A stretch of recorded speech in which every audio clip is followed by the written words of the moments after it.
Chapter 25. Chase Ambrose. There's something important you have to see. I stare at Brendan's text on my phone. What's this big deal he needs to show me? Probably nothing, chances are. He really is just trying to rope me into helping with the new YouTube videos. Although he says that's not it. I don't care. The fact he texted me at all is something. I haven't heard a peep from any of the video club kids since that day in the music room. Who can blame them? They all heard how I lied about the electrical fire. And they don't even know about the really bad thing I did. To be honest, I give anything to be part of one of Brendan's goofball videos again. They're always hilarious, and I could use a good laugh right about now. I can't remember the last time I laughed. Nothing has been funny lately, and the most unfunny part is I just found out about myself. Yeah, Aaron and Bear are jerks, my dad's pushy, and the video club has turned on me. But I'm worse than all of them. I'm a criminal, and the fact that I don't remember it doesn't change what I did. How could I do such a thing? It's a question that doesn't need answering. I didn't do it. The old me did.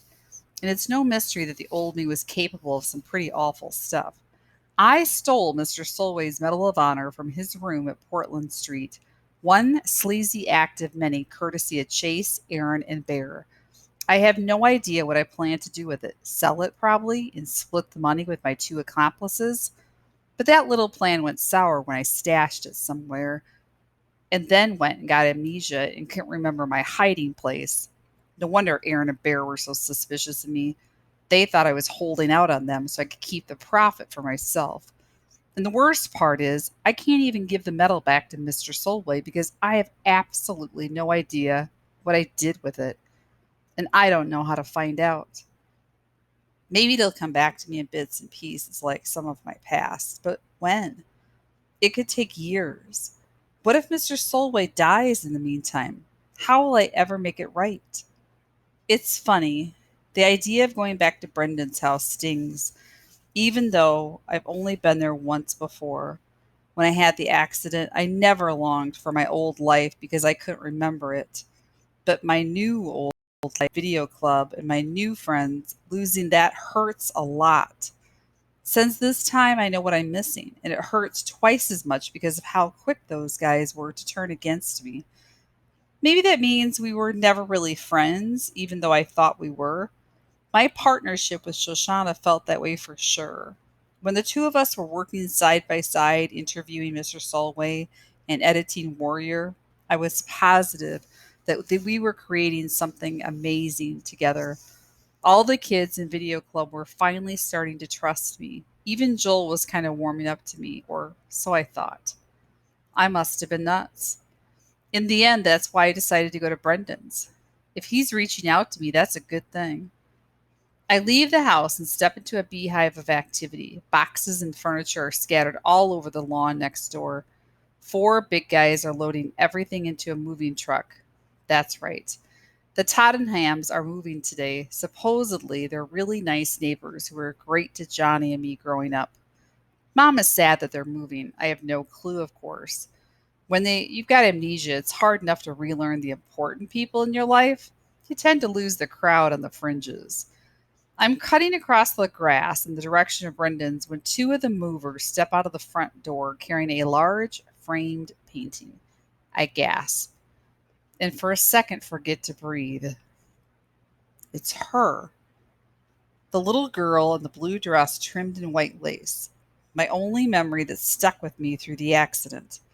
I think about the hours I spent agonizing over that image, where it came from, whether I might have hallucinated the whole thing, but no. Here she is, the same red ribbon in her blonde hair.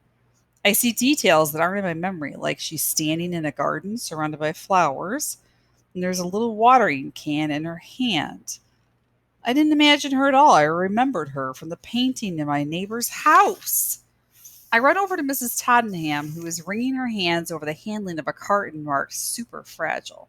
That painting! I exclaim, my voice hoarse. Did you ever show it to me? Oh, hello, Chase, she chuckles. That's just a reproduction, of course. An original Renoir would be worth tens of millions of dollars. Yeah, okay, I say breathlessly, but why do I know it? Did I ever see it in your place? I don't think so, dear, she tells me. It was hanging in the upstairs solarium. I follow her pointing figure to the glassed in sunroom on the second floor of the house. So I didn't see it, but I did. How else could it be the only image to make the trip through my shattered memory? My eyes travel from the Tottenham home to ours next door. Could I have looked inside their solarium from one of our upstairs windows? No way. The entrance to our house is around the corner facing away from theirs. Our dormer is in front. The sunroom faces nothing but a chimney and some sloped shingles. The only way to see that painting from our place would be to climb to the top of our roof and peer over the peak down into the huge glass window. And suddenly, I just know. I run back inside, tear up the stairs to my bedroom, and step out onto the perch that was so much a part of my old life. I start to climb, my rubber soled sneakers clinging to the rough shingles. The dormer, which houses my room, is beside me. But that leaves a slope path about 3 feet wide leading straight up to the top. As comfortable as I am on the section of roof right outside my window, the steep slog to the peak is another ball game. The grade is sharp, and the higher I go, the clearer the image of exactly what must have happened over the summer becomes, and how far I must have fallen. The ground seems so distant it should be in another zip code. I'm amazed I didn't dash my brains out on the grass. I get on my hands and knees, and my ascent becomes a crawl. I feel a little more secure this way, especially as I near the apex, where I can use my right arm to cling to the dormer. I'm pretty scared, but I'm even more determined to get up there. For me to remember the little girl in blue, she must have been the last thing I saw before the accident. That makes sense, since the roof was the only place I could have seen her from. I can't explain it, but I'm positive the key to what happened to me lies a few feet ahead. I stretch out my arm, get a grip on the top of the A frame, and haul myself up to gaze down at the Tottenham's house. There it is, the floor to ceiling window of the sunroom. I could even make out the large faded rectangle on the wall where the picture must have hung. Okay, I think. This is where I was when I fell. But it still doesn't answer the big question. Why did I come up here? Was I spying on the Tottenhams in their sunroom? That's rotten enough. But why would I care what they were doing? Besides, according to Mom, we were friends. I could have just knocked on their door. Why bother to climb halfway to the moon? Frustration wells up in me, mingling with my disappointment. So the little girl in the blue dress tells me where I fell from, but that's it. As I inch my way back from the peak, I extend my right arm, steadying myself against the cedar shakes in the side of the dormer. No sense repeating my swan dive off the roof, although it's no more than I deserve. I almost slip as one of the shakes pulls away. A terrified gasp escapes me as I slide a little before stopping my descent with my feet. I hang on like a fly to the wall while the racing of my pulse returns to normal. That's when I catch a glimpse of blue behind the dull brown of the loose shake. There's something back there, wedged in behind the loose wood. I know what it is even before I reach for it. My hand closes on the silky blue ribbon, and as I draw it out, I feel the weight of the military decoration attached to it. The gold pointed star catches briefly on some insulation, and there it is. Mr. Solway's Medal of Honor, stolen, hidden, forgotten, and discovered again.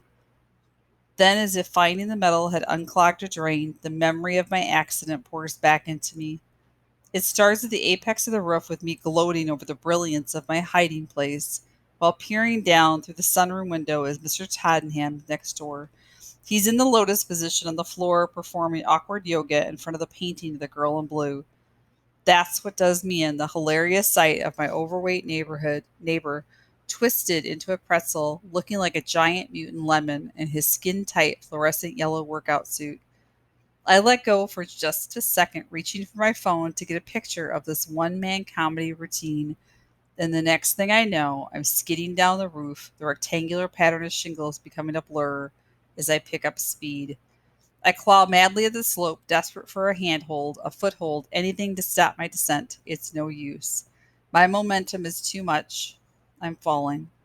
When I hit the eaves, I flip over a little, giving me a terrifying view of the yard as it screams up to meet me.